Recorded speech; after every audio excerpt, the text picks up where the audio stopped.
How's it going, team? So, a massive welcome back, as always, to the Average Jacks podcast. Today, I'm joined by my very good friend, business owner, S&C coach, personal trainer, gym manager, you name it, this guy's probably done it. My friend, Matt Wood. Matt is owner of Variable Strength, the now proud sponsor of this podcast. In today, we chat pretty much about everything. It's one of the longer ones, but it was a really good chat. It was a really good insight. What I'm finding with these podcasts is even when I speak to people that I've known for a long time, when you sit down in this format, you begin to learn things about them that you didn't even know just because of the way that these things go. It was a really cool chat with Matt. We jumped into his experiences in professional football, dealing with football managers, running a small business, juggling his work-life balance, which is one of the busiest that I've ever come across, and yet Matt still manages to smash his fitness goals, smash his life goals, still finds time for his family, for his friends. This one's a really insightful one, and it covers a range of aspects. So I hope you enjoy. As always, something that I do ask is if you could leave a review for the podcast. That helps me massively, helps the podcast grow, and it's completely free. If you're also interested in myself and want to learn a bit more about me, you can head over to www.jackmckeenan.co.uk. There, you can find a bit more about my book, Habits, Happiness and Health, or you can sign up for my weekly newsletter, get exclusive discounts, such as the Varibus one, which I'm going to talk about shortly, and others that I have on there. The newsletter is called The Cue. It's a 3-minute newsletter, hopefully giving you a new cue for the habit that will change your life. So, moving on to the proud sponsor of this podcast, which is Variable Strength. We'll talk a lot about them today, so I won't give them too much of an introduction, but they are the best apparel company around. They're affordable, they're high quality, and you'll hear all the good reviews and everything that they've had in today's podcast. So, for our exclusive podcast listeners, we have a code that is Average Jack, and that will get you 20% off at checkout. So please go over, check them out, support Varibus, support myself, and get yourself some top quality apparel, especially for all you gym goers. So let's get into it. Hope you enjoy. See ya.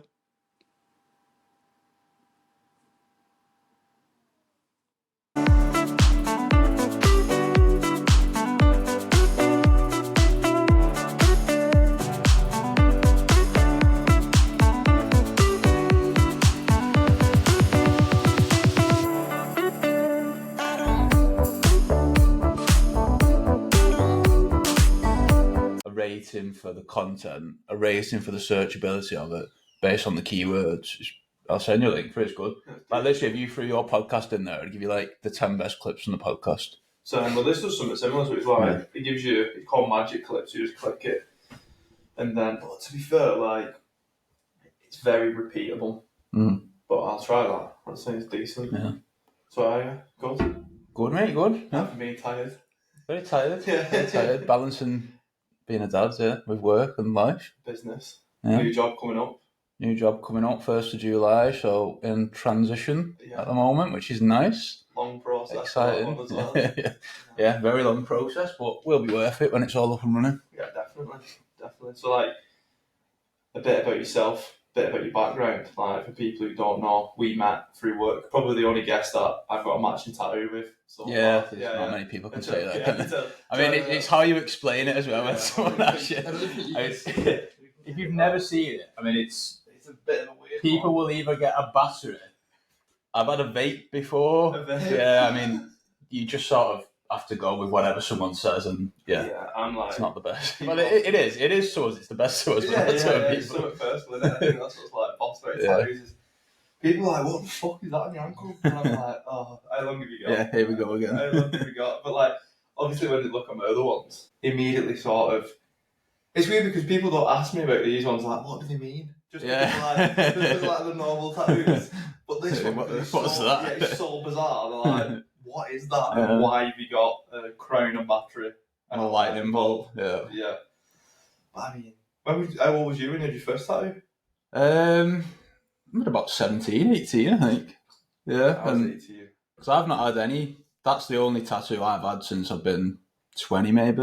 Is it? Yeah, and I'd love to get. I probably will get some more at some point, but it's just one of them. I just never have gone back. But I didn't know that. I've known you for years. I didn't know that you've got this was your first one in ages. yeah, But yeah, they're addictive, aren't they? Like, and it does I think. It's like a therapeutic pain, though. Yeah. I say this to people, like the shading hurts when they're going over a part that they've been over, but it's a therapeutic feeling. I think it's like a weird massage. Yeah, it is. Yeah, for a sadistic person. Yeah, someone who just loves inflicting pain on themselves. Yeah, but there's got to be a correlation between people who like.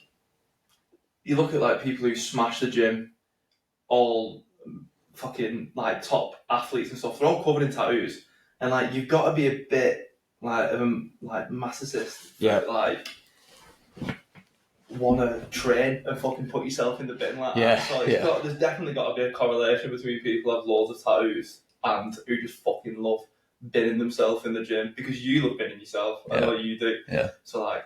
I used to. I'm probably a bit more softer than I used to be. I think I've got out of it. See, I think, and a lot of people have this when they train in the gym, and a lot of people have it high up in business and stuff like that. It's that mental barrier, isn't it, of being able to almost switch off. When you get to a point when, even when you're training and something's difficult, most people will stop. Yeah. Some people have like a mental block where they could just block it out and push a bit further. Yeah, there's a wall in that. Yeah. And I think stuff like tattoos are the same. Some people can just sit there and just block it out, and whereas you'll get some people sat there like sweating like Deborah. Last time I went, this is a great story. And she was having a spine done. I've never had my spine done, but like Nick has had the top of her back done. Yeah, that was her first one. Gnarly as fuck. But I'd avoid that. But this girl was like a tattooist. Have you ever had tattoos before? She's like, yeah, same. Yeah, I'm good. Like, she's like, you okay with pain? Because this is a pretty gnarly one where you have an end of shit. And she's like, yeah, I'm saying. Matt, for the hour, she was honestly the only thing I can like relate it to is labour. She was like, oh my god. And like there's a room full of people having tattoos and tattoos just like oh my god, not lost. Yeah. But it was like it was the absolute ballsiness of just being like it's just not for everyone though, is it? Yeah, and you put her in a gym and you 40-minute workout, she's like, nah, I'm out. Yeah, it is though, isn't it? Like if you told someone to go for a run now, there'll be some people who aren't fit at all, but will just do a half an hour run just because mentally they can do it. Whereas some people will go, I'm a bit out of breath and I can't do it, I'll stop. Not got the legs. I mean, I hate running, so I'm definitely. Yeah, sometimes you just go to something and you look at a workout and you're like, that is everything I hate. You just sit there and you just grind through it and you will always feel better afterwards. Yeah. And I think that's what's bizarre. I think, like, when I've PT'd people in the past and done exercise classes and things like that, I struggle to not get frustrated with people who quit early. I can appreciate it, but I have to remind myself, I'm like, some people just don't want to do that. Yeah. And like you're obviously got a coaching background, you've worked through like professional teams and stuff like that. Do you see that when you do it? And do you feel like that? Push yourself.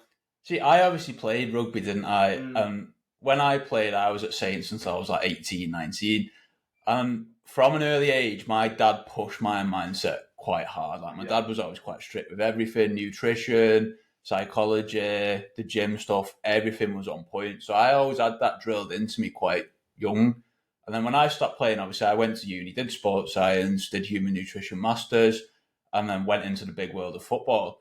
And in my mind, every professional athlete was going to be in on time, in early, doing gym, nutrition was going to be bob on, sleeping. It's just not. They're not. From what I've seen, the health hygiene of athletes at lower levels, so I'm talking like football, League 1, League 2, the hygiene levels of health are quite poor. Yeah. Like, people don't enjoy doing the gym. You have to really force gym. Nutrition stuff, a lot of them have a very poor diet.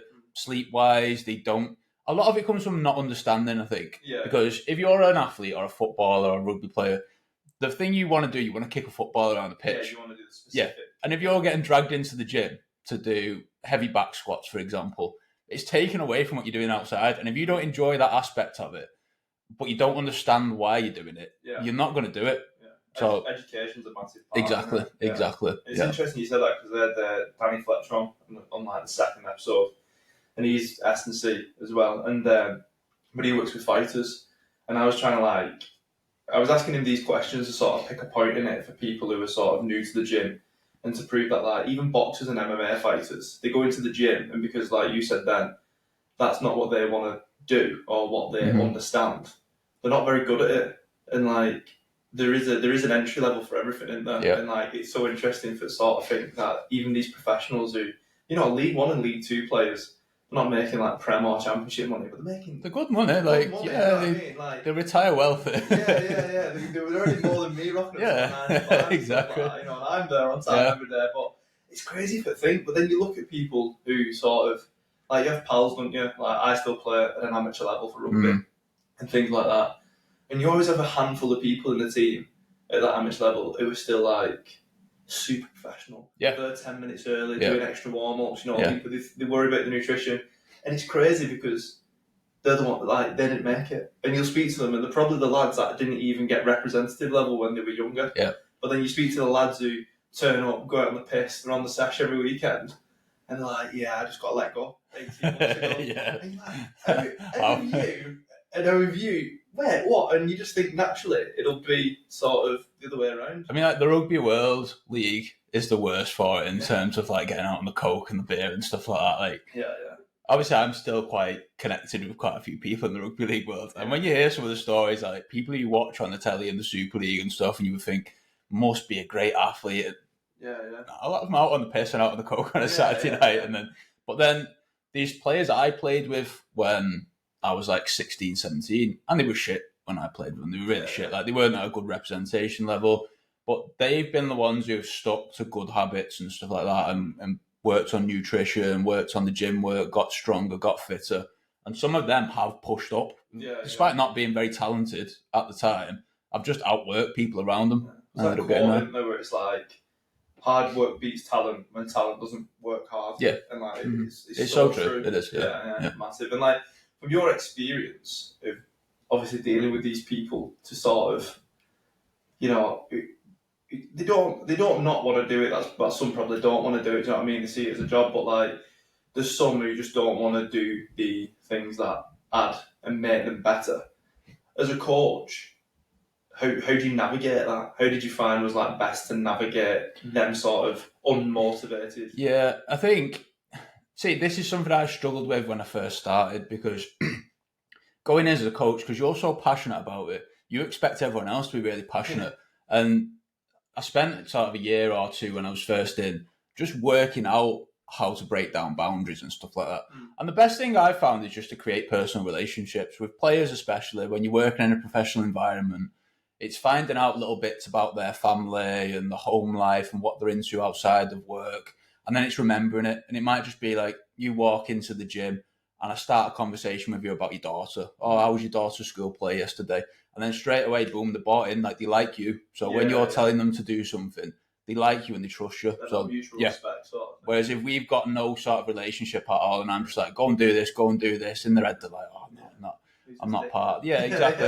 They don't want to do it. Yeah. It's like when you was at school, the teacher you probably related best to was the one who sort of give you that chance and that respect to sort of be yourself. They weren't just do this, go and do that, because you're fuck that. Yeah. I'm not doing that. Oh yeah. And it's interesting how it's transferable. I think it's interesting how, everything's, especially from professional sports to a couple of people now who work with professional teams and that, how transferable it is just to the general population. And that segues nicely into asking you, because you've obviously worked professional athletes and general population. Is there any standout differences, or do you have to sort of approach them with similar? I mean, it's the same, isn't it? It's creating buy-in into whatever you're trying to preach. If you're trying to get a certain message across, or you're trying to change a certain habit for someone, it's gauging how you're going to do that within their life. It's looking at what the barrier is. If you've got John who's looking to lose weight and he spent 10 years not being able to lose weight, and it's looking at the barrier and then working out how you're going to break it down, but what has also stopped him from breaking down that barrier over them 10 years, because the likelihood is he's tried and he's tried and he's tried, but for whatever reason he hasn't succeeded, or he's succeeded and then he's rebounded back again. So I just think creating a really good personal relationship, I've done it wherever I've gone. I've always tried to in whoever I've worked with, I've always tried to create really good personal relationships. And I've found those people who do buy into me personally, it's the people who, when you say jump, they'll jump. Those are the ones who really get good results. That's interesting, because it's sort of like another thing that I wanted to ask you, because you mentioned it before about your dad sort of instilling high standards into you. And obviously that's formative, isn't it? That's being done in your formative years. But you've also worked in academies as well. Yeah.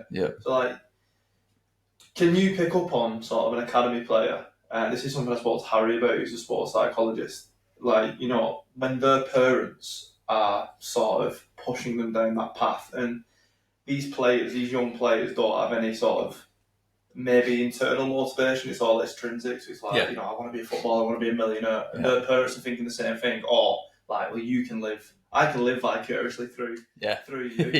And like, that must be, especially for a coach, and like something that you do yourself, where, you know, I think health and fitness is something that is a lot more understood in the last 10 years than it's probably ever been.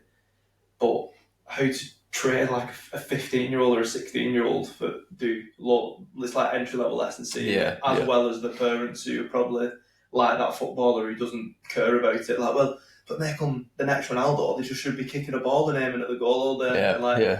How do you navigate that relationship? Can I imagine that's frustrating for someone like yourself? Do you know what? I think the education is a lot better. Even from when I started, say, 9 years ago, when I first went into academy football, the structure wasn't there. Like, people weren't getting access to things like the psychology and the sports science until they were hitting 16, 17, 18, by which point they've gone through like growth and maturation. They've already been there and done it. So all them sort of like habit building and stuff like that, and all the transferable skills and stuff you can get from being a kid, they've missed out on. So they've got gaps already that you can't fill when they reach that age. That vital window. Yeah. Whereas now, as soon as you go into a football academy or a rugby academy, or you've got weekly psychology, you've got sports scientists who are working with the coaches, you've got things like multi-sports where up to a certain age, people are encouraged to do as many sports as they can. I mean, even things like, if you're a footballer, gymnastics, working on your flexibility, it aids in your longevity as a footballer. Things like tennis, hand-eye coordination, everything has a transferable skill. And then at some point, depending on the maturation of the player, they're going to refine down and work out which sport they want to go into, at which point they will specialise. Yeah. And like, it's funny you talk about the transferable skill, because one of the best sort of examples of that I know is Usyk, through like dancing, ballet. Like he was like doing ballet and dancing until he was like 20. I think he still is. And you watch like his fluidity in the ring and stuff like that. You can see it, can't you? Of course, and like the mad dancing he does and shit like that. So like, working in football, working in a gym, been sort of staples of like, you know, your career. And then football didn't really go to plan, did it? You had a couple of situations with that.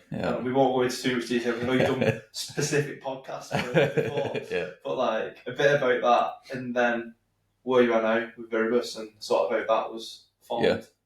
So I had a hat trick essentially in football. So I was going around Northwest clubs, killing them off one by one. So the curse. I started off at Bury Football Club, and I was there for a couple of years. Really enjoyed my time there. Obviously, they went into financial troubles. The club ended up going bust, so I lost my job there. Went straight across to Macclesfield, which was a really good opportunity for me at the time, because I was like 23, 24, working in a first team environment in the Football League, working with professional players, and that was a really good opportunity, but the pay wasn't there, so just wasn't getting paid. So crazy that though.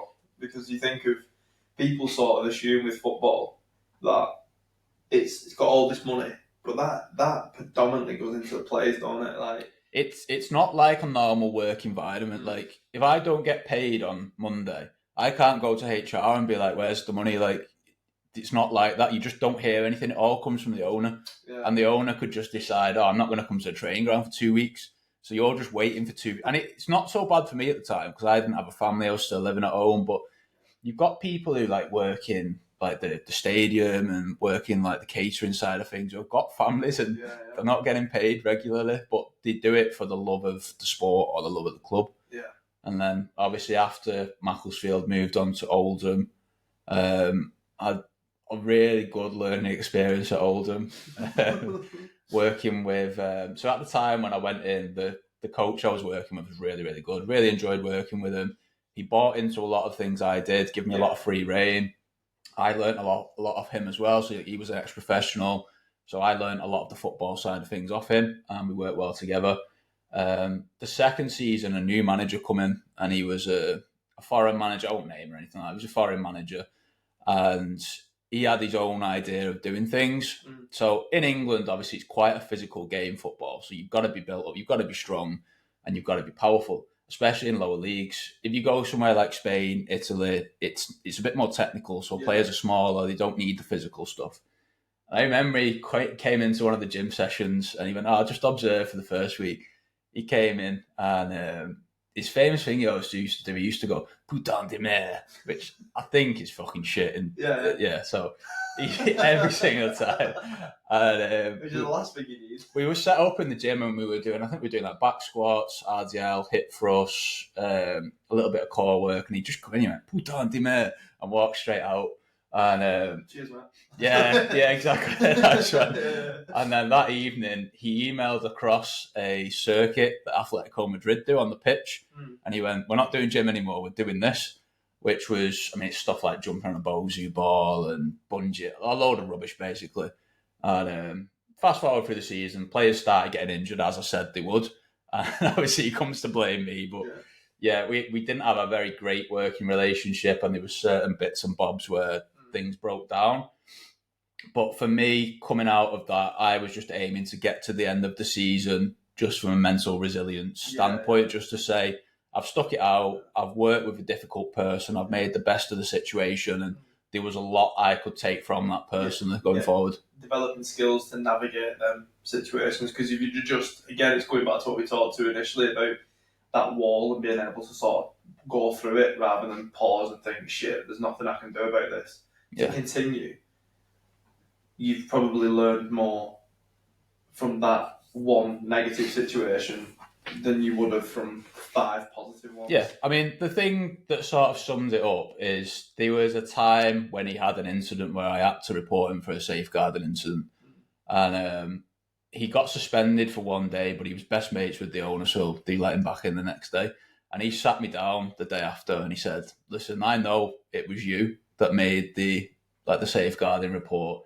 I'm going to do everything in my power to make sure you leave this club in the next 2 or 3 weeks. He was like, I'm going to be bringing my own person in. You're going to be gone. And then that clicked something in my head. I was like, no, we're not. I'm going to be here until the end of the season, and you'll enjoy me as well. So them couple of weeks was literally, I'd turn up for training, I'd have a session plan in place, because I always used to do the first half an hour of the sessions. It would be like warm up, the first bit of technical, and then they go to coaches. Some days I'd turn up an hour before, set everything up, get everything started, and as I'm started, he'd just come onto the pitch and go, "No, fuck off, you're not needed today." Mad. Yeah, so that was a big win for me. Big win. Yeah, that's just so. It's not alien to me. It just seems so bizarre in such a professional capacity for someone to be so petulant and just be a prick. Because you're there doing your job. And I think that's sort of our conversations with other people in the past about football specifically, how it can just change on a whim, can't it? Yeah.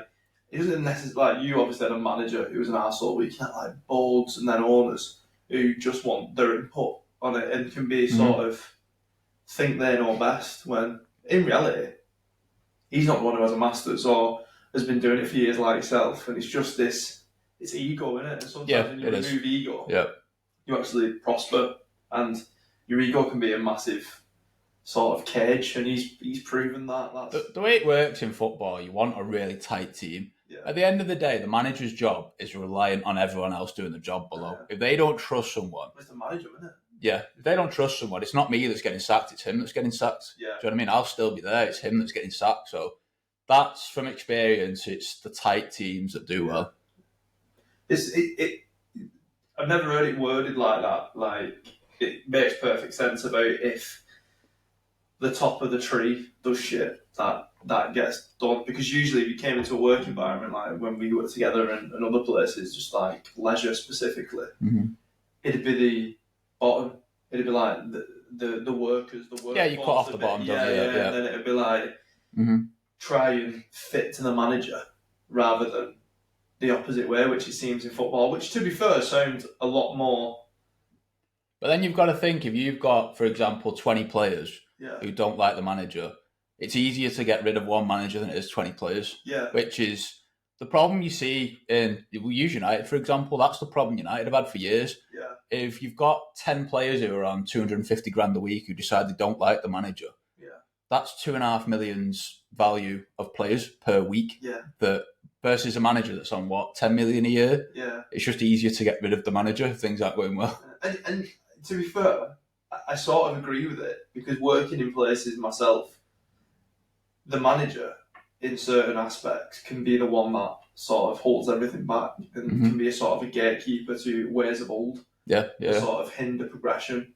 And you sort of see that throughout the board in different things. Like you see it in businesses when the CEO's been fucking there for 40 years and then they get rid of them and then the company excels. I mean, that for me, it makes a lot more sense than what we see in normal life, everyday life, of like, well, actually, it's the workforce that needs that. It'd be, if it was in a, if it was working in like Asda or a leisure centre, it'd be like, right, all the workers, off you go. Yeah. We'll just You're not meeting the standards. But it's because they're not being paid. That's 250 grand a week. They're not an asset. They're an asset. Yeah. Footballers, yeah. Essentially. Sorry, I interrupted you there. No, sorry. From your obviously your not so pleasant experience with that manager, what was next? So after that, obviously COVID hit. Before I left there, they were a bit iffy with the COVID payments and stuff like that. So I decided to box that off. Moved on to work in the JD gyms. So initially took a job as an assistant manager with a little bit of PT on the side. And after about a year there, got promoted in the same club to the general manager, which is where I've been obviously for the last 2 years. So managing the club day to day and then little bits of personal training on the side, which has been a nice balance for me in a way, because I don't massively enjoy coaching the general population. So for me to be able to handpick a couple of clients that I really want to work with that I know are going to do well is a lot better for where I'm at with my life at the minute. I don't think I couldn't go in and PT. Like, I watch some of my PTs or some of the PTs I'm close with doing 40 hours a week or 30 hours a week, and I watch them train people that they hate training. And it's so funny you say that, because it's mind-boggling that if you try to explain to someone when you work in a gym environment and like you're a PT or you're around other PTs, if you was on the outside looking in, you think, oh well, that person has paid X amount of money. I mean, PTs aren't cheap, you know what I mean? No, it's a good investment. It's a good investment, but these people are putting X amount of money in, probably 3 figures if they're having multiple sessions, and there's just no buy from them. No. They think that it's right, I pay for the PTs, so that will then solve the problem. They just miss out the vital part of the work that goes with that, and it is frustrating to sort of see. And I think it's because my personal opinion is everything's so instant with what we have now in this day and age, and I think people expect results like that. Yeah. And like, you've been, let's say, Bob, who has been on the ale, on the sesh every weekend for the last 10 years, put on weight, can't get rid of it. Do you think that can just go like that? Do you think, all right, I'll get a PT, I'll have 5 sessions and I'll be looking like I was when I'm 18?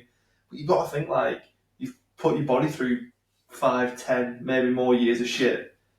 Like, you're going to have to put that sort of work in.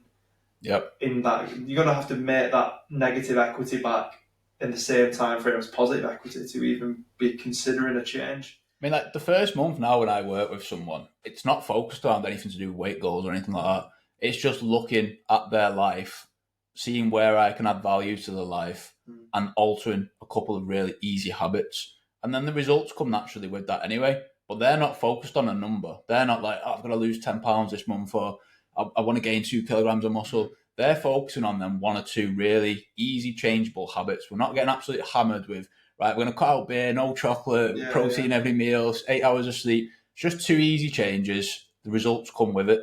Yeah, definitely. It's compounded, isn't it? Yeah. And you see these people, And to be fair to the majority of people, when they come into a situation, from my personal experiences, they are balls to the wall for that first month. Yeah. They want to do everything because they've got that motivation. And they're just like, yeah, like Duracell buddies, like, I want to do this, I want to do that, I want to do that. But as, from my experience and learning, definitely, you've got to rein that in, like you said, because you've got so many, imagine it's like a wheel or like a tree and branches coming off it. There's so many negative things or things that aren't positively impacting them. You can't just expect to cut all them off because it'll just wilt and die. You've got to slowly put them in, like you said, naturally. And it's interesting that you said it that way because not many people don't mention that. I think some trainers, this is where they go wrong sometimes when I watch them. They're that focused on getting the sale and getting the money. Yeah. And I really want that client that if they sit down and they're like, yeah, I want to lose 30 pounds of fat, they go, yep, sound right, let's get paid. And month one, yeah, they've lost 5 pounds and I'm like, what's going on? Whereas I will sit down with someone and be very realistic. Yeah. Let's have a look at your life. Let's have a look at your lifestyle. What can you commit to? That's unrealistic. This is realistic. If you want to work with me, this is what we're going to do. If you don't want to work with me, that's absolutely fine. Go and work with this person or this person. That's fine. You're not the person for me. 100%. And that is so important in a relationship between a client and a coach. And something that I only learned the hard way is that it's all well and good people coming to you for business and you being a good fit for them, but they have to be a good fit for you. Yeah. Like you said, you've got PTs who work in your club and you see them and you see it where I work as well, and they're just frustrated. They come out of it and they're like fucking banging their head against the wall. It shouldn't be like that. Yeah, it should be a reciprocal thing, shouldn't it? Yeah. And again, something that I put in the book when I wrote it, and my own sort of past is you have to start very small and compound and sort of snowball effect it. Because when I was sort of in my position, when I was bigger and more unhappy, my initial thought before I educated and got reached out to people who I know like yourself and got coached off and different aspects like that, I would just be like, right, I'm going to get up, I'm going to go out and run a 10k, I'm going to come home, eat healthy breakfast, blah, blah, blah, this, that and the other, but it's just not sustainable. You might do it for 4 days, but then you just fucked. It's not long enough to make it a habit, is it? No. People don't stick to it long enough for it to become a habit. And that's where discipline comes in. Yeah, exactly. And discipline works in a way as well where it's not about, I love Goggins and people like that, and who's the other one who goes on? Rogan, Cam Ends. Them people they are motivating just naturally watching. Yeah. They are a percentile of the world. They are a percentile of people who can get up at 5 a.m. with fucking broken legs and go for an ultra marathon. See, this is why I like this podcast as well, though, because I really enjoy podcasts like, say, the High Performance podcast, and I like books like that, but it's unrealistic. It people can't do it. You look at your family life, I've got a baby now, and I can probably commit to training 4 hours a week, if that. I've got a business on the side, that's great in an ideal world, but I'd rather listen to what real people are doing with similar lifestyles and similar businesses. And so I think this podcast itself provides a lot of value in that sense. I appreciate that, man, because that is the aim. It's to sort of, like I said, I love them sort of people, and I love watching it, and I love getting an insight to them, them elite performers, and then the 1% of the 1%. Mm-hmm. But that's not me. Yeah, how much can you actually take from it? Exactly. In an ideal world, yes, amazing. But how much can you realistically take? Can I do pull-ups for 24 hours until you can see the bones in my hands? No. Would I do it? Probably not. That's what I mean. It'd take a considerable sort of incentive for me to be like, yeah, okay, I'm gonna inject numbing drugs into my hands so I can do this. Yeah. But it's like you look at people looking at Goggins and they're like, yeah, I'll go out for a 24-hour run and I'll go out and run it for as long as I can. 2 hours in, Achilles pings. They're out of action for 3 months. Go and do 24 minutes. If you've not ran for 10 years, go and do 24 minutes and see how you fucking shit feel. Because let me attest to it. They will feel shit. And again, it's going back to what we said. They're the 1%, and people need to sort of look at them as inspiration and be like, you are you are the top of the pyramid. You are the top of the. That if that's what you want to get to, that is what you're aiming for. But 99% of people don't, like you say, they are 1%. Yeah. And again, I'm glad you said that because it is interesting. But like you just mentioned then about yourself, you know, I've known you a long time now, very good friends, and you are one of the busiest people I know. But you still manage to train, do that. Even if it's 4 hours, is that what you do is I think personally, is that you have a very good level of whatever you do. You sort of do it at the highest quality to sort of benefit your time frame as well as all the other stuff that you do. Yeah. Like, obviously, we'll get into Viribus in a little bit. But like your routines and that and your habits, is there any that, you think, if I didn't have this one, everything else would sort of go to shit? I journal. Yeah. Every morning I wake up, I journal. And Love that. I set, for the day, I set out what are my key things. Normally it's 2 things that I need to do today. Yeah. So it might be, I need to run today. That might be the priority for the day. It might be something to do with home life. It might be something to do with work, business, whatever it is. There's 2 that I have to do. Mm-hmm. And then there's an ideal list. Things that, great if I can get them done. No problem if not. Obviously, I like the positive affirmation stuff. I always do that every day. And then I come back to that at the end of the day. And obviously, I like to reflect on stuff. I'm big on, I like reflecting on interactions because when I was younger, I was very quiet and very timid and I was scared of everything. Like even when I played rugby, I was scared to interact with people, which over years, and I mean, especially now like in a management position, it's good for me to reflect back on interaction. When I have to deal with a difficult situation or a difficult thing, I journal to reflect on it. Yeah. And I find it really, if I didn't do that, I think it would send everything because I would have no priority list of what I'm doing through the day. So I would just literally be picking and choosing whatever I want to do. Yeah. I mean, journaling, it's not surprising to me. I mean, fun fact, you actually, when we was working together, you sent me a link for a goal journal, and that's what started me journaling. Yeah. So thanks for that. No problem, mate. But it's a common theme with everyone that I've spoken to the majority of people I've spoken to on this podcast, journaling just crops up constantly. And like, for fellas, it's perceived as this like effeminate thing, isn't it? But it's not. I mean, it's sort of releasing your mind, isn't it? Private for yourself. No one else has to see it. It's like sometimes, I mean, you speak to people and they'll lie in bed at night and think about what's happened, and sometimes you can write it down. Yeah. And I've had some of my best business ideas when I've been late in bed thinking, or when I've been journaling. Yeah. It's just come into my head. I thought, I'll jot that down. I've come back to it the next day and it's been, boss, I'll roll with that today. And I just don't understand why some people don't decide to do that, especially if you're aspiring to get from step 1 to step 2 or step 2 to step 3. Some people are happy at step 1, which is perfectly fine. That's if you're happy with what you're doing, that's fine. But if someone like yourself or for myself, I'm always trying to get better at whatever I'm doing. I'm always trying to progress onto something new, always trying to build, which obviously you need blocks in place to do that, and journaling's one of them. Yeah. And like something you mentioned then, which again I like doing, but there is sort of perceptions about it. So you mentioned positive affirmations there.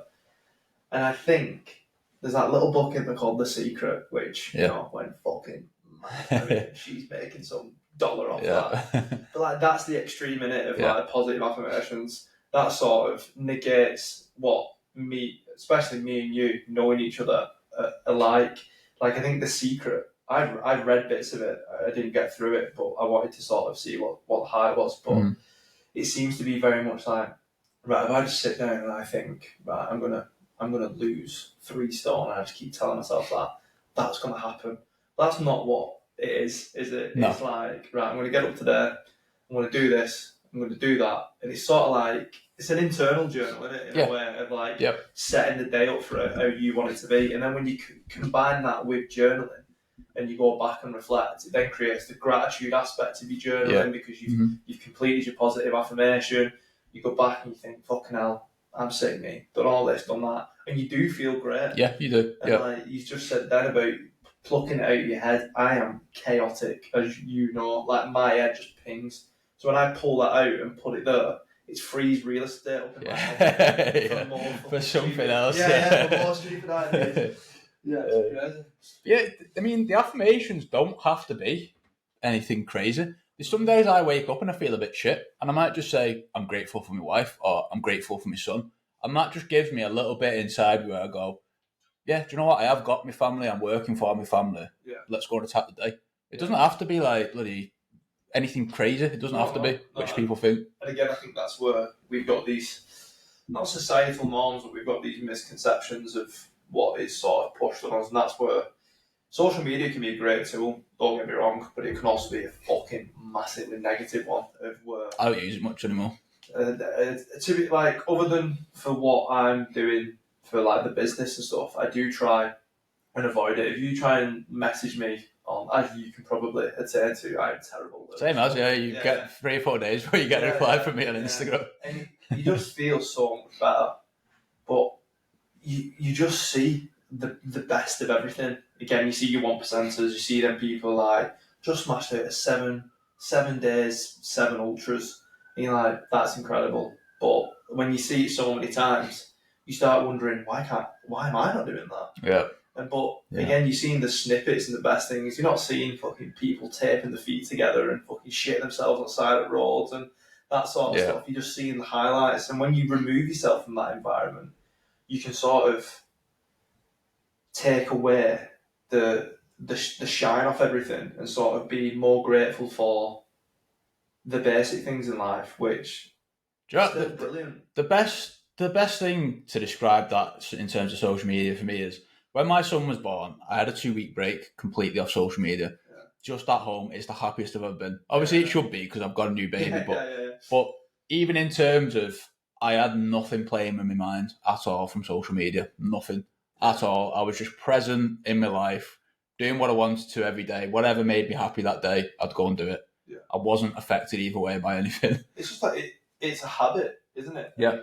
I mentioned it when I spoke to Anna, who is a content creator and social media manager. So her job is that. Fair play to her. We had that discussion about how you sort of navigate it. And I mentioned something that I use, which is like 1sec, which is like, it makes going onto any social media like being on fucking a 90s internet model, like it's like a wind up. It takes like 40 seconds for it load. And when you think you just go on it mindlessly, and you see that, and you're like, just close it straight down. You don't miss it. You don't need it. It's like a comfort blanket. It is. It's like a dummy for. I mean, how often do you see it when someone's walking about, or even in the gym when someone feels uncomfortable in the gym, they'll just pick up the phone and start scrolling. Not because they want to look at stuff, it's just because it's comfortable to do it. It's like a peacock berry. Peacock, they don't have a good time with that. Opposite that, isn't it? Peacock shows it off. But yeah, and I am bad. I was a lot worse with social media.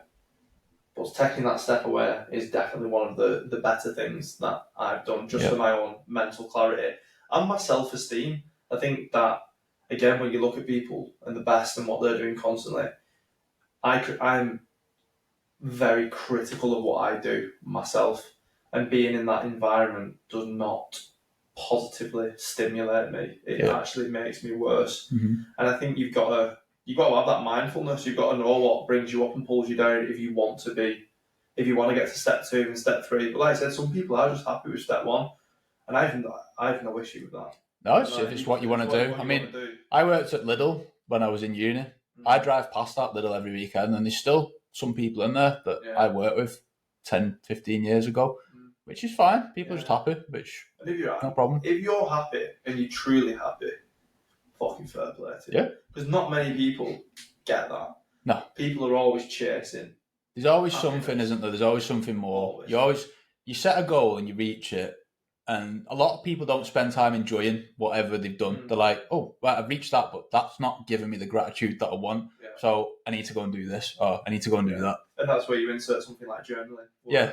You can have that log of 6 months ago, right, I want to be able to run a sub 30-minute 5K. Right, well, I've looked now, and fucking hell, I had a rough first 6 weeks. But I stuck with it, I got better, and now I can look back and remember that, fucking hell, look at me now where I am. And that will bring you that sort of joy and that moment where you just sort of switch off and think just about that. But yeah, I think it now shocks me that more people don't journal than do. Yeah, it's a lot more common now, isn't it? But it's not mainstay practice. I don't know many people that journal, especially given the industry we're in, like in health and fitness. You would think that it would go hand in hand with what we do, because we're obviously telling people how they should live their lives and trying to create positive in their lives. But we often neglect that in our own. Yeah. Which, you see it in like a lot of personal trainers and stuff. Mm-hmm. They'll be brilliant at what they do. They'll coach people brilliantly. They can change people's lives. Their own training shit. Yeah. They eat shit. They sleep shit. And they have no good habits in their own life. And my dad, I've mentioned him a couple of times on this, like when we go watching like rugby or anything like that, he'll see like someone taking the warm up, and they'll be like big overweight. Yeah. Like, how the fuck are they? How are they telling these stud athletes what to do? And like I've said that to him in the past, and like because knowledge wise, they're probably miles ahead of everyone else, but they're so it's rather passionate or so consumed by what they do, they can't actually apply it to themselves. And I'm still probably like that, I don't program for myself. No. I don't. I can't.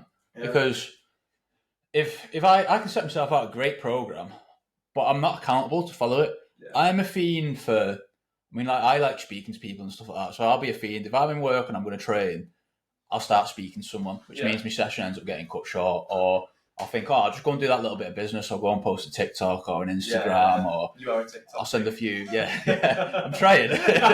Not very well though. So, yeah, it's just easy, and then you're looking like, oh God, I've got half an hour now. But when you're accountable to somebody, especially in a busy life, you've got that hour there, and if you don't do it, you've got someone saying to you, mate, like, why have you not done that? What stopped you there? Like. Yeah. And I personally actually found that quite beneficial myself. I think one of the best things you can do to improve yourself is to get a coach in whatever area that is. For me, accountability is one of the most beneficial tools for me to actually get shit done, because I'm exactly like you. I'm probably worse. I'm like, calf's a bit tight today. Yeah. Like, I'll do that one tomorrow. But like, that's what I found brilliant about community gyms. Mm-hmm. So the gym I go to, Unity, like the community Unity. But like, you poet. Yeah. It's you feel accountable to them people. Mm-hmm. And you sort of like, mate, I don't want to be like, where the fuck were you? You were booked on. Why have you cancelled off 10 minutes before? Yeah. I'd rather just go and suffer. Yeah. Do that. But then you finish it and you're glad that you've done it. Yeah. But that is a tool for me that I'm like, I need that. I need that carrot of like, that sword of Damocles, just like that hurts. You better come today, Jack. That horse is going to snap and that sword's going to get me. Someone's going to be like, you're fucking mad. I'm sorry. I'm so sorry. But I think it's brilliant. And I think you should always be a student, not trying to be too philosophical about things, but I think you should always be learning, and like you only get that from putting yourself in positions of being with other coaches, people more knowledgeable than yourself, and removing your ego of like not knowing what's best sometimes. Yeah. There's that quote, isn't there, of never be the most knowledgeable person in a room. Yeah. Always surround yourself with people who know more than you do. And then there's been times when I've got to a position when I've been really comfortable and I've been surrounded by people who, with no disrespect, are a little bit lower down. Yeah. And you can still learn off those sort of people, but not at the rate of you would if you were sat in a room full of people who know a lot more than you do, and you can actually just sit and listen to what they say. And you probably only learn negatives from them people. Yeah, bad habits and stuff like that. Yeah. Not even, and like, you're right. But you will pick up on being like, why the fuck are they doing that? And then sometimes you're like, I don't want to end up like X. I don't want to end up like that person, something. But then again, if you're around them long enough, you can then start to pick up you do. The sort of idiosyncrasies, the routines, the sort of point of view of things, and be sort of consumed. The negativity is the one for me, if you've got someone in a place where you are, it's like a virus, isn't it? Yeah. At first you start off, I don't like that person, they're so negative. And then you're around them that much that you suddenly start doing what they do, and other people start doing it, and it becomes contagious. Yeah.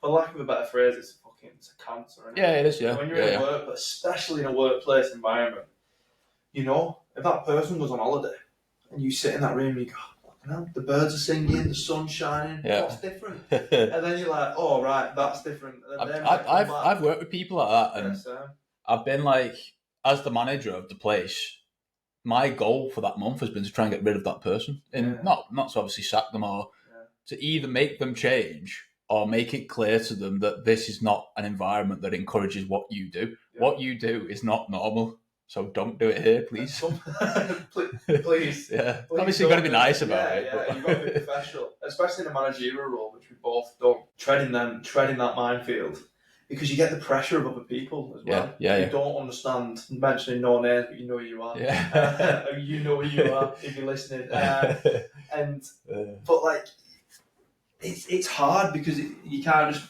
be right. You're upsetting everyone. This is shit. Off you go. Yeah, it doesn't work like that. You can't. But then people don't understand that, do they? No, they're like, well, they're pissing me off. They just see it as the manager's not doing anything about it. But you can't. There's just some people who it's so ingrained in not even the work ethic, just their day-to-day ethic of being like aggravating. Yeah. Just want to be a victim. So I think a lot of the time it's people who are in an environment when people are better than them, and they know, or they don't want to get to that level, or they know they can't reach that level, so they try and bring people down to a level that's a little bit closer to them, so they feel a bit more comfortable about what they're doing. Yeah, it's like that thing, innit, where more people who go in for rescue someone drowning who can't swim, it's normally the person who can swim ends up fucking drowning because they drown and it's a good analogy. It's an analogy that transfers very well into that situation. It's like sometimes for love or lack of money, just let them fucking drown, man. And like just try and distance yourself. So some people you can't save. No, you can't. You can give them all the tools, but they don't use them. Do you struggle with that being in sort of not now, but initially when you was in coaching and sort of the area you're in? Did you find that difficult to not to walk away from people who didn't give a shit? Yeah, my personality has always been, I'll call myself a saver. Yeah. I don't leave a man behind. Which I've always been that way. I think I probably got that from my mum because she's like that with stuff. But I see someone struggling, or I see someone who needs help, and my initial sort of thing is, right, I'm going to focus on that person. And I did do that for a little bit, and I struggled with, I've given them everything. Why have they not improved in that? Or why are they still not doing that? Or why have they not listened to that? And then as I've got more experience and obviously I've gone through in life, I've realised some people you just can't. But when you're focusing on the negative people, you're taking away from the positive people. Yeah. Whereas I'm giving my time and effort to that person, and I'm giving them a lot of time and effort because they need it. Yeah. I'm giving no time and effort to the people who don't necessarily need it, but would benefit. Would benefit from it, and I don't need to give them as much time, so I can spread myself nice and thin over there, or I can spread myself thick there in a place where it's not even going to benefit anyone. Throw it back in your face, or stop doing it, and then that could have a negative effect on the people that are positively, because they're like, oh, what? Not necessarily. You find that then people who are positive don't have this sort of mindset of, oh, woe is me. But sometimes they do. Sometimes like, man, fucking hell, like, I'm here trying. And 3 people who have come and just pissed and moaned and kicked up a fuss, they've all gone now and still I'm here and not had that thing. And that was something I really struggled with. Again, I think I'm similar. I'm like, I really want to help and sort of, but fuck it, nothing. It doesn't annoy me, it actually upsets me, is when people throw things back in your face. Like, I'm not a person who hates easily, but if you do that, if you like throw it back in my face, that fucking, I just can't let it go. And that's something that I need to work on as an individual, is holding them grudges of people who are like, you gave them so much time, energy, you was there for them. And like you said, you've wasted time on other people. who are still around now, and they'd just be like, fuck you. Yeah. And that boils me. You've invested your time into that when you could have invested it elsewhere. Yeah. 100%. And it's so common. Like, there was a fella I got a job for, and I trained him up in terms of interned him and got him the job, and literally would not have got that job if it wasn't for me. I fully went to the board and said, listen, this is the person. Got that job. I dropped him a message a few months later. Nothing. Not even a reply. And I was just like, in my head, I was thinking, I'm going to message you back and be like, you've only got that job because of me. But then you can't, can you? That is something I do struggle with myself. That is something I do need to work on. It is annoying because you just think, again, it's sort of, it's mirrors turned inward, isn't it? I think we've both got similar sort of character where we will help people and we don't sort of understand why people do that. Well, people do that, and you've got to, again, have that skill to be like, you know what, fucking... You got to switch off to it sometimes, But then, if you've got a personality like myself or you and you're surrounded by people who really want to progress and do well, you just fly. Yeah. Because you're giving, and when you give, people give back to you, and it's just a give until you're at the top of the pyramid.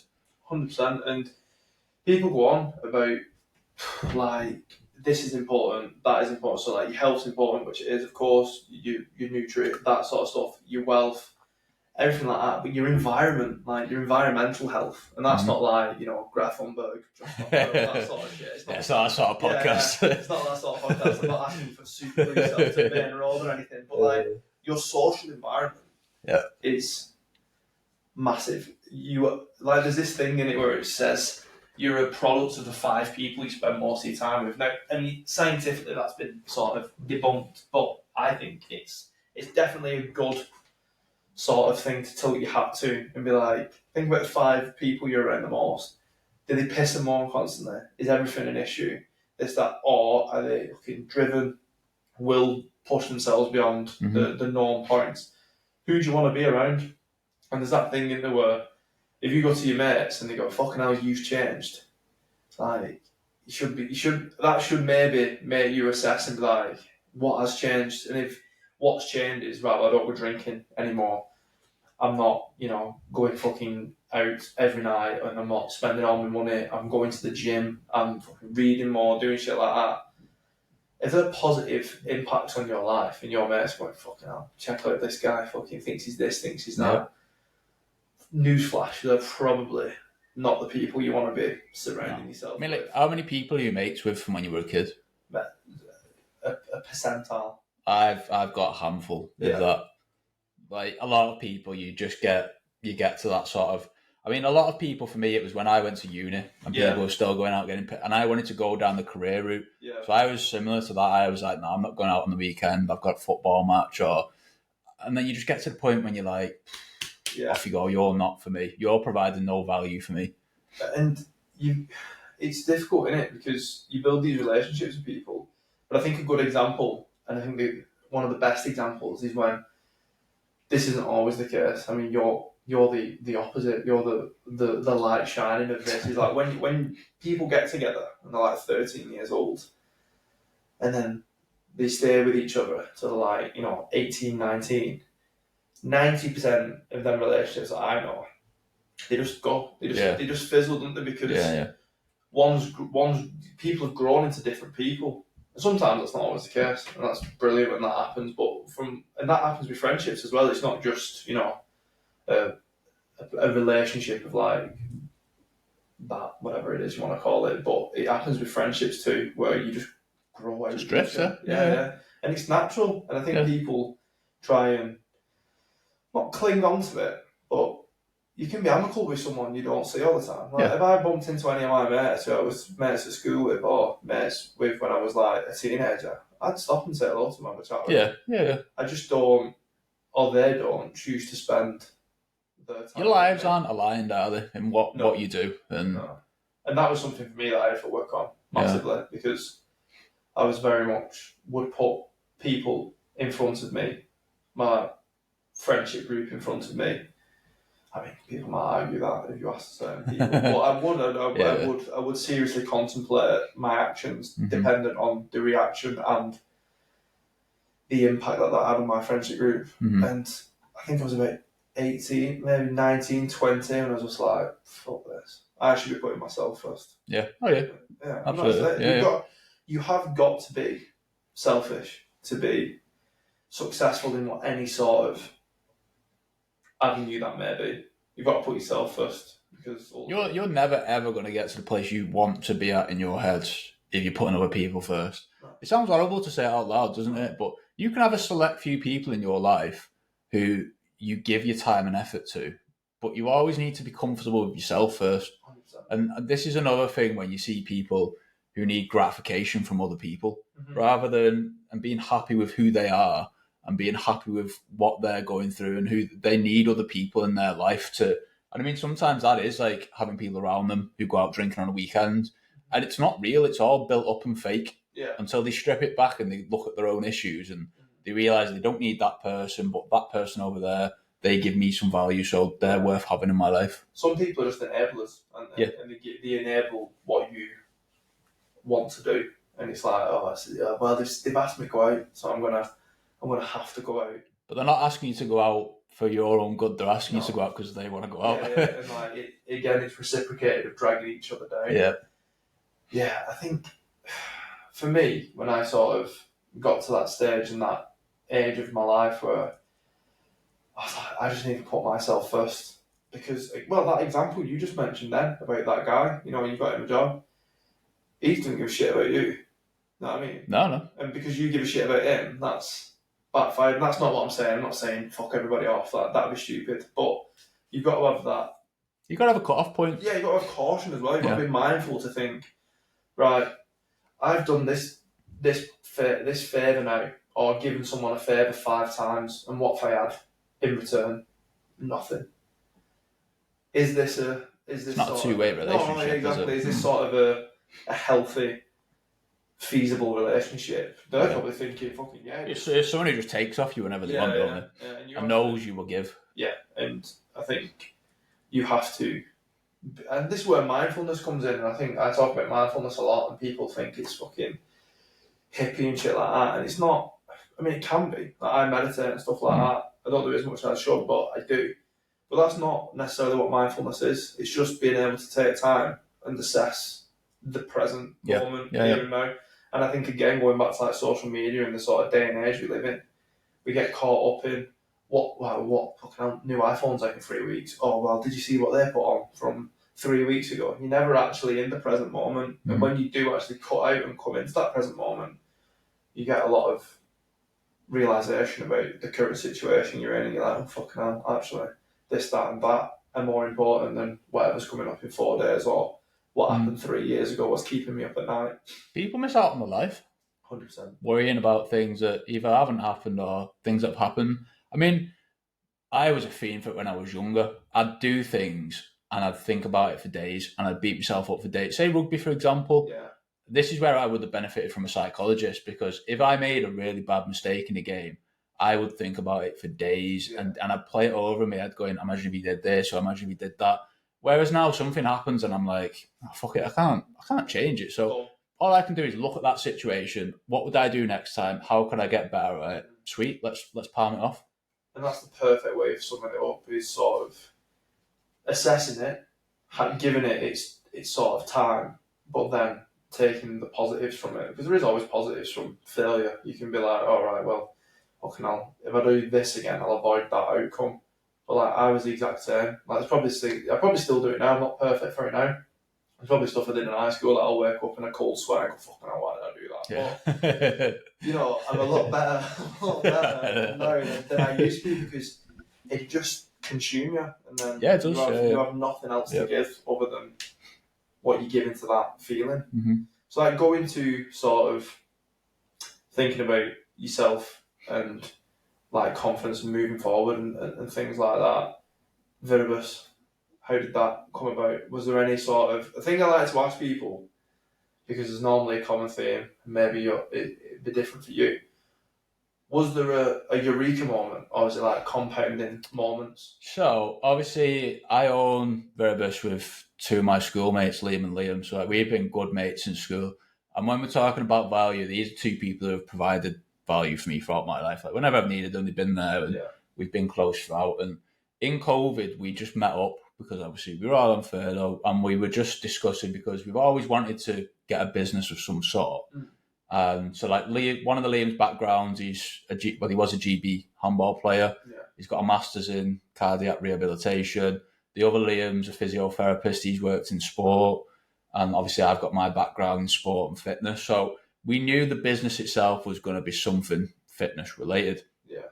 And when we sat down and went through different ideas, the initial thing was going to be gym equipment, because at the time in COVID, gym equipment was huge. People couldn't get hold of it, and if you can navigate the markets right, and this is what stops people a lot of time with business, they don't know how to get product at a good price with good quality, or they're scared to try it. Yeah. And I would say, don't be scared. Like, if you go to China, the suppliers speak very good English. Yeah. They'll send you samples of everything, and you can buy from there with confidence. And obviously, if you're not happy with the product, you send it back and alterations and da-da-da. But started with gym equipment. And what we found was the shipping price went up massively because of COVID. So we decided to box that off. And then we were just actually chatting about gym bags at the time, because like Liam is obviously into his handball, and he was saying he has like 3 or 4 bags for handball. And when we were looking at it, we were like, I wonder if we could get one bag that's obviously multi-purpose. Obviously there are other like bags in the market. Obviously we all know like Built for Athletes, and they are sort of top. Obviously you've got Wolfpack, brands like that, but they're at a standpoint up there, a price point. I'm into my health and fitness. I go to the gym all the time. I work in the gym. I would never buy a bag like that. Not because, I mean, they're great bags, don't get me wrong, they're good products, but I wouldn't spend that amount of money on a product like that because I don't value it that highly to do it. So we thought if we could come together with a bag design that's going to sit in just underneath, that's accessible for everyone, but it's flexible as well. So obviously our bags that we came out with, tactical backpacks, the initial ones were 45 litres. And the idea was you can use it for anything. You can buy one of our bags and you can use it for the gym, but you can go straight from the gym to work with all your work stuff in there. You can go straight from work to go meet a mate afterwards. You've got your change of clothes in there. And then you bring it home, obviously empty it out. And it's just that one-purpose bag. But it's not at a price point when it's going to kill you. No, it's affordable, isn't it? Yeah, it's affordable. And I've had a Built for Athletes bag. And I have your bags now. They're the same quality, if not better. Like with my Built for Athletes and that, there's little things on it where it goes and you can't replace it because of how they've designed it and that. But like, again, you don't want to be sort of seen, this sounds stupid, but for me, like, you don't want to be seen rocking around, like going to your mates in a Built for Athletes bag because you'd be like, oh, fucking CrossFit wanker. Yeah. But like, your bag and that, it's sort of got its own identity now. And like, I go camping in it, go to work in it, take it out. Like, it is a multi-purpose bag. I mean, I know it's centric, like the main focus of it is for the gym and stuff like that, but I have mates who ski and like have bought them and got the ski boots in. Yeah, and shit like literally that. I mean, the beauty with the bags is the quality is that good on them. I mean, like, the quality of the actual bag material itself is better than our competitors. That's one thing we wanted to make sure. So essentially they're tear-proof. And obviously if anyone, we do come across issues every now and again, but the beauty of us, we will replace it straight away. If you have any sort of problem, we know it's obviously just a one-off from the batch, so we'll replace it straight away. The beauty of our bags is you're going to have it for years. I mean, like, when we first started our business, like, 3-4 years ago, I've still got that bag, and that's been absolutely beat up and battered, and it still looks pretty much new. Like, so that's the beauty of them. I mean, you're spending 70 quid on a bag that's going to last you 4 or 5 years, and you can use it for absolutely everything. Yeah. And I mean, moving on from that, sort of, if you can hear my dog's barking, I apologise for that. But moving on from that, sort of, takes a lot of balls, one, to start a business, then compete against some of arguably the biggest names in the sector, like Built for Athletes. Because if you're in the gym and you're in the CrossFit world and the weightlifting world, you know that brand. Yeah. And again, you you've had all the, like, it's been super successful, and you've had such good buy-in. Like, look at the Trustpilot, the reviews online, and that. I love them. People I know love it. What was like? I know the answer because I know you. But what was the motivation to be like, right? Let's fucking build this. Let's go into tees, hats. Yeah. Do you know what I think? And we were on about this, weren't we, last week off pod, but I'm just so passionate about it. Yeah. I wake up every morning, and like we're saying with the TikTok, I'm not very good at TikTok, but I set myself a challenge. Not by much. That's not a battle. It's not a flex. Like, I set myself a challenge of posting 3 TikToks a day for 30 days before the baby was born. And I did it, but it's not like, fucking hell, I've got to wake up and do a TikTok. I was like, right, Sam, let's get up, let's do a TikTok. It's like, when I wake up, it's something that I want to do. And I would still do it, even if like it wasn't a viable business. I would just do it out of passion for it, because I enjoy doing it. Doesn't feel like work. No, it doesn't feel like it's a release in a way. Although it's a business, and alongside that, there's a lot to learn with business, isn't there? Like sales, marketing, everything like that. My God, it's like all foreign to me, but I enjoy doing it. I enjoy learning it, and I know eventually over time I'll get better and better as I learn off other people with stuff like that. I will get better and better at that, and same for the other 2 lads, and it will just keep growing itself. And I think with the business, when people go into it looking to make money, I think that's sometimes where it goes a bit south. Yeah. Because when things get tough, you don't want to do it because you're not really that into it. Yeah. Whereas if it's something you're passionate about, you can go through them peaks and troughs, because even when you're at a trough, you wake up and you're still like, I want to do that today. Like, let's see how we can get through this. And you know, like, what the end goal is. You'll just keep pushing through, won't you? Yeah. Like, especially if you've experienced some highs within the journey of whatever you're passionate about, you will sort of go through them troughs to be like, I want to chase that high again of doing something I'm so passionate about and getting such a feeling from it. And you're definitely right, I've done it myself, when you've been more bothered about the financial implications of it, when it gets tough and you're not getting the financial implications out of it, you're like, fuck it. Sack it off, don't you? Yeah. It's like profit maximising what we think. But when it feels more of a job and you're not getting anything about it, like, you just tend to... You sack it off and go to something new, don't you? Yeah, but then when you find something you're passionate about, and it is cliche, but it's true. It's a cliche because it's true. Mm-hmm. Like, when you do something you love, it doesn't feel like work. I mean, like, look at your book and your pod. Like, I bet you don't wake up in the morning thinking, fucking hell, I've got to do a pod today. No. I bet you wake up flowing with ideas of, I'm going to do this today, I'm going to do that today. It's because you're actually passionate and you enjoy doing it. Yeah, and like, I just have sort of, again, chaotic mind, but I'm always thinking of ideas how to progress the business. Not even to making money's nice. Don't get me wrong. We all like doing that and having this, but I mean, the pod isn't making me a particularly great amount. The book, I'm not retiring anytime soon, but I've done them because it's rewarding. It's something I'm passionate about. It's something I've always wanted to do. So I'm gonna just fucking grab it by the balls and do it and just stick with it and see. Because like, if you look at Chris Williamson, when I had Joe on, we was talking about it, and John, who does Build Strong, was talking about that. I think Chris Williamson said he'd had more subs in the last 6 months than he had for the first 5 or 6 years of doing it. And it's just that water erosion, isn't it? You know, the water keeps dripping on the rock. It might take 10 years, but eventually the rock will split. All it takes is one thing to happen to your business. Yeah. Like, say, for example, for your book, it takes the right person to buy it and like it and put it out to their following. And then suddenly it spreads, doesn't it? Like, people start sharing it. And it would be the same, for example, on TikTok. If your TikTok could be really, really bad. If you have a video, one really good video that does 1 million views, suddenly you've got thousands of followers, and your TikTok then has been propelled up, and it's the same with anything. Maybe take 1% from 1 million views and get followers, you'd be like, fuck it. Yeah. Wow. Yeah. And I think people expect too much sometimes. I think, again, it's that instantaneous thing. It's they want it to happen overnight, sort of get rich quick and do this and do that. So, like, I know it's a passion of yours.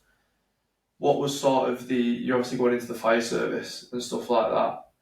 So what was sort of the feel with that? Is that something you've always wanted to do, the fire? Is that something, or yeah? Do you know what? A challenge? I've always looked at it, and obviously my sister's in there now, and I'm quite similar personality-wise to my sister, and I've seen how much she's enjoyed it as well. But like we say about being a helper and a saver, I like we're doing rewarding stuff, and I feel like in the job I'm in at the moment, I've got to a point where I'm not going to progress any higher. Yeah, I'm at the ceiling, and I'm essentially doing the same thing, and I don't see that as a challenge. Whereas if I go into the fire service, it's something completely new. I get to learn a whole new job. Obviously, it's physically fit and stuff like that as well. But I get to help people at the end of the day, and if I could, it gives me a little bit more life balance. Now the baby's here, means I can spend a bit more time with the baby, a bit more time with my wife, and it also gives me a bit more time for the business as well, which it just overall creates a lot better balance for me with where I'm at in my life. And it suits, like I said, it's fitness, it's challenging, it's rewarding. Probably, you can't say every day might be different and stuff. It fits with sort of the core principles, doesn't it? And I think that's important to find in your work, in sort of your main aspect, because the majority of us are spending the majority of our time at work, so you may as well do something you relatively enjoy. Obviously, there's financial implications with stuff like that, but I mean, the fire is something that I wanted to get into, but it's such a, what's the word I'm looking for? Like, for me, it's an enticing thing, but I think you have to be a certain character to want to do it. I remember the first question, I bet you've had this question, someone's like, well, what are you going to do if you're into a burning building? Yeah. Like, I'll fucking find out what I do. Like, what are you going to do if you die? Well, if I die, I'm dying. Do you think you'd be able to run into a burning building? I'm like, sure, I'll find out. I've no choice. Yeah, but it's like when you do the Yeah. And like, how you can find spaces and being in the dark. It's like, don't know, we'll find out. And do you know one of the maddest things. Funny story about that. When I went to do the induction day, we had the obviously the BA set on and the oxygen tank and stuff, and they set you in the rat room. And normally you do it without it all on. It's quite confined as it is. Yeah. And they put you in this dark room, obviously with the rat run, and go, right, off you go. Like, some of the spaces are tight, especially if you're a bit bigger. Like, some of them are diagonally split, some of them are half split. And there's a bit where you have to go from the top down to the bottom. Yeah. And I got stuck. So my tank got wedged at the top diagonally, and I was stuck. And in my head, I started to panic a little bit. I could feel my breathing going. Yeah. And obviously, when you've got the BA set on, you breathe a little bit different, and you can't breathe panicked. You've got to be relaxed. Yeah. And then it doesn't circulate. No. So in my head, I'm thinking, fucking hell, I'm stuck like shit. So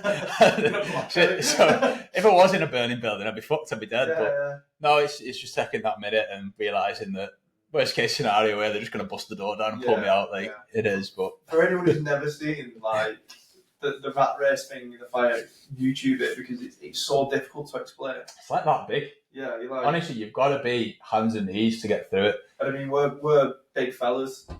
Some fellas are twice as big as me, and I'm like, fucking. There were some bonny lads like doing that day when I did it, and I remember there was this corner on the bottom, so we'd just come down from the top to the bottom, and like when I say it's pitch black, it's fucking. You may as well be like that. Oh, you can't see anything. You can't see nothing. Shit. No. And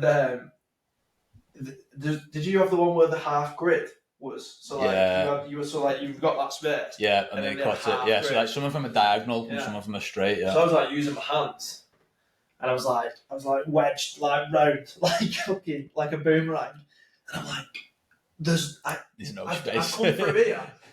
But there's nothing here. But I was using the bottom, and I started panicking because I had the mask on and that. Just breathe, have a minute, take a little second, and I literally just put my hand up and fucking fell went through. straight. Like, oh my god!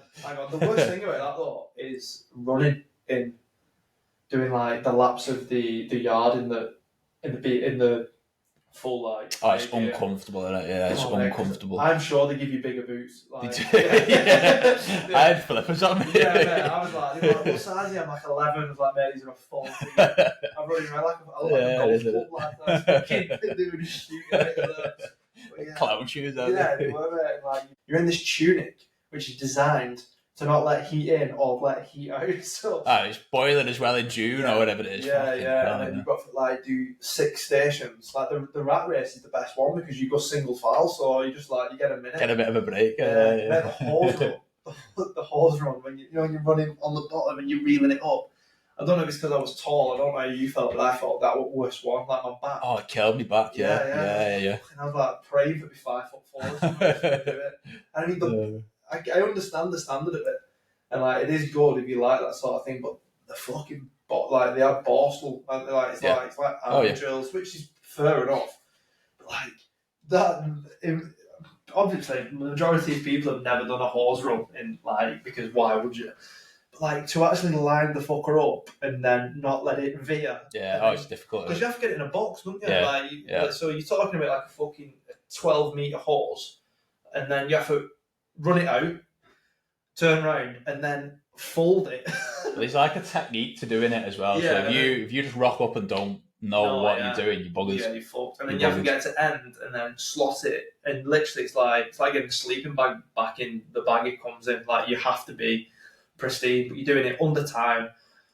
Size 18 boots on, size 9, and like in full fire gear, you've got an helmet on. And you're like, man, I was fucking. See, I love stuff like that. I love the challenge of it. I love it. That's the stuff I love, me. Yeah, it was the. I think for me, like the big plus of it was like the challenging mentality of it all. Because the first thing they said to me when I passed out, just before I started, I never started, but before I started, they were like, 40% of people make it through the hose and ladder drill training. And I was like, sick. It's a bit of gratification for you, isn't it? Yeah. I'm like, I don't care if I'm fucking dying, I'm going to be that 40%. I think that's what sort of. That's what we were talking about with the mental blocks before, though. Like, there's some people when you look at them and they can do it, but as soon as it gets difficult, they stop. They'll hear that and be defeated. Yeah. Oh, fuck them. Absolutely. Yeah. That's cool. So going sort of toward the end there, because I've just looked and fucking been flying. Yeah. A long one, isn't it? An hour and 20 in. But like, so from everything you've done, so your business, your coaching, you're working in professional football, getting into the fire, which could be, trust me, it could be a podcast in itself. So I've been through it, and it's might be one for you for the future. Yeah, it might be one. Yeah, but it's a long, fucking hard process. Yeah. And out of that, what are like 3 habits that you do? You've mentioned one, but what would it that you just recommend to an everyday person? 3 habits that sort of get you through managing that workload, the life you've chosen to have, and habits or routines. Yeah. Reflection's the biggest one, I think. Reflection has helped me so much, and it's reflection in terms of when you're in a bad position or a bad situation, taking a little step back and, like you say, being mindful and present in the moment to have a look at that situation and give like internal feedback intrinsically to yourself and see how you can improve going forwards. There's loads of different bits and bobs I've taken from that. Second one, I mean, I don't know if it's a habit as such, but non-negotiables. Yeah. I will have non-negotiables in the week where, say, for example, with my training, doesn't matter how busy I am, I will find time to do 4 sessions in a week. Yeah. That is non-negotiable for me. Doesn't matter how busy I am, I'll have, for example, one day where I'll spend with my wife. That is non-negotiable. So that's when it comes into journaling. At the start of the week, I'll journal out what is non-negotiable for me at the week. Third one, resilience. Nice. I would say. Yeah. Because weirdly enough, I've been through quite difficult situations in my life. Yeah. For someone who's not even 30 yet, I've gone through quite difficult situations that, and I'm not blowing smoke up my own ass, but probably would have defeated quite a few people. Yeah. I've known you through some of them periods, and definitely difficult periods of my life. Yeah. And when people talk about mental health and stuff like that, that's a big part. I can see why people struggle with that, with stuff like that. But having the mental resilience to keep pushing on and having your goal in place where the mental resilience is always making you work towards it. Love that. You know what? When you got to the third one then, and you paused, I was like, you've done what everyone else has done. Everyone gets 2, mate. Everyone's like, bang. Everyone struggles with the third. You smashed it. I mean, I think it was Anna fucking Uno reversed me because I said that to her. What's yours? What's yours? I was like, I got 3 I smashed it out. But yeah, so I won't ask you that. Good. I would panic then, because I'd have to say 3 1. But going to the last one, which I always ask people, is there a habit or a routine that you would love to have in your daily life or your life in any capacity, or a habit and routine that you did previously that you'd love to bring back and you don't do it now? Consistent sleep would be one. I mean, I've seen the benefits of it. I've been through periods when I've been able to go bed every night at 10 o'clock and get up every day at 6, 7. And the benefits mentally as well, in terms of the output you can give throughout the day because you've had enough sleep and you're well rested and your body clock's on the same routine every day. Circadian rhythm's massive. Oh, bloody hell, yeah. I reckon a good percentage of people don't even know what the circadian rhythm is. No. I mean, there's times now, like, when I'll be on an early shift and I'll have slept 4 hours and I wait, and that day's, it's shit compared to what it could be. Yeah. Do you know what I mean? There's so much more could get done in that day. Yeah. You're starting on a negative. You're already catching up. Yeah. So that would be one thing, definitely consistent sleep. That would be mine as well, 100%. I'm a terrible, terrible sleeper. But when I've got into the routine and got my sleep hygiene like to the best that it's been, man, the difference is just... It's your recovery as well. Yeah. Like if you're like us and you like pushing yourself. Well, I don't like pushing myself probably. But, I like to think you do. Be modest. But like, when you just resonate at a different level in everything you do. Like, even this sounds stupid, but I struggle with my stomach. People who know me will know this. You feel like your digestion's better when you sit on your sleep. It's like there's that thing. Did you see it when they told like a group of people, like, right, there's this supplement that can give you this, and this. Yeah, are you willing to do it? Yeah. And like, yeah, what is it? Sleep, man. Yeah. Fucking sleep. And like, you just fucking crumble immediately. And you're like, wow, it's a performance enhancing drug. Yeah, it is, but we are in a society when people don't sleep. Yeah, like, people will sit scrolling on the phones. I mean, it's like when we talk about light exposure and stuff like that before, but I mean, that's a whole podcast in itself. Yeah, people are bad for it with tellies, phones. I mean, like, I've changed my phone now to where I can switch red light on instead of blue light when I'm going to bed. So that hour before, if I do go on my phone, it's red light only now, which has been my favorite. Couldn't tell you. Somebody did it for me. I was speaking to someone about red light, and randomly they went, "Yeah, you can change that on your phone, So now when I double click on the side of my phone, it goes red." Well, definitely. But another thing is, I got blue light glasses. Yeah. And they were good, but they just scratch like fuck and you lose a tint. And going to something about our society and going back to, again, the 1%ers and looking at them, it's fucking grind culture, man. You see, it's like, bin yourself every day, fucking sleep when you're dead. Yeah. Don't be a dick. No, it's not. It's not. When people say, like, interesting, I won't say my opinion on it. Do you think burnout is real? Oh, yeah.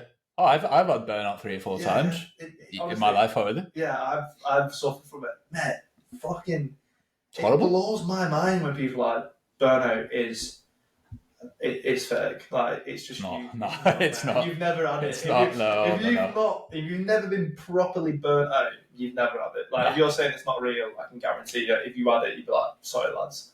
I redact everything I've ever said about it. I mean, Stephen Bartlett, on his podcast, when he started his podcast initially, that was something he used to talk about. Oh, yeah, be willing to not have like 2 hours sleep, 3 hours sleep. And as he's gone on, he now is quite a big advocate, isn't he, for like sleep, and like he's completely gone back on that. Yeah, you can only do it for so long, and I think it goes back to what we were saying before about when people first start with something that they're uber motivated with, like the gym or changing the lifestyle. You can bin yourself ridiculously. You can be training 9 times a week and doing that. I've done it, but it is not sustainable. Not long term. No. You will do it for 3 weeks, then you'll be like, I am a fucking idiot. Body will be like, shout. Peace. See you later. But yeah, nice one, Matt. I thoroughly enjoyed that. I think we could probably do another one. We had scratched those things. We had a little chat before. We chatted about one of them things. Yeah, everything on me, but enjoyed it. Thank you for having me. Cheers, mate. And before we go, obviously, Viribus is now the sponsor of the podcast, which I'm super stoked about. Tell people where they can find you. So, obviously, you can find us on Instagram at Viribus_strength. If you go to www.viribusstrength.co.uk, you can scroll through our website. We do obviously have a discount code as well now set up with Jack, which is literally just Average Jacks, I believe. Average Jacks, 20% off absolutely everything. If you do come on the website and quote Jack of some sort, we will sort you out with something special as well on the side. So yeah, if you do listen to the podcast and you do come over, give us a little shout. Perfect. Thank you very much. See you all later.